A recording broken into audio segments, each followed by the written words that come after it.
So while everyone's seemingly obsessed over where the Mag 7 dips are going to get bought, meanwhile, just quietly on the side, the equal weight S&P, which of course is the S&P without the market cap influence of the big guys, so everyone gets their own equal weighting, and therefore the stock performance is weighted completely evenly between each stock. That index just made a new all-time high. Now that is actually something that we should be talking about a lot more than where the Mag 7 dips are going to get bought, because that actually indicates broader market strength, which is something we have not had for a very, very long time.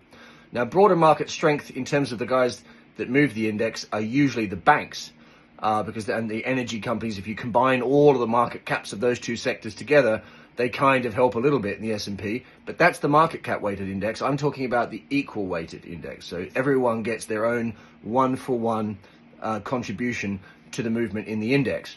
Now, it's important that that's making a new all-time high. The Nasdaq is very important in the market cap weighted index, which we all talk about every single day, but the equal weight index gets a hell of a lot less attention, and it's really worth mentioning. I mean, look at the breakdown of that as well. The banks and the cyclicals who enjoy what Jay Powell said the other night. He managed to thread the needle almost perfectly in that press conference, convincing everyone that growth was going to tick up, inflation was going to tick down.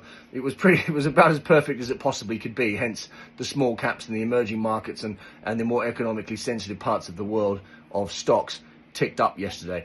But I want to just make the point that everyone's asking me about whether Broadcom, and obviously tech is the center of my universe, but I started my career as a mining analyst, and I've done everything that there is to do, so I don't have a particular bias.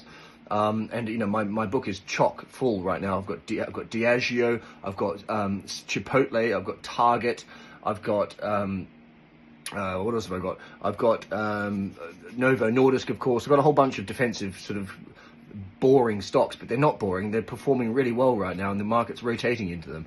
And that is testament to what's going on in the broader market outside of tech and Mag 7. There's a lot going on, and it's all quite healthy. I would note one point, though, just before I go, and that is that the likes of Goldman Sachs, which is currently trading on 2.6 times book, which puts it back to the pre-financial crisis price tag that you're paying for that stock. So some of them are getting a bit overextended in the bank space, but there's plenty going on. The market is a market of stocks, right? It's not, you have to just, everyone gets so obsessed with what's going on in the index and forgets that there's hundreds and hundreds of companies out there who are all doing different things at different times. So I just wanted to draw your attention to the fact that tech may well be off the boil for some time, and that's okay.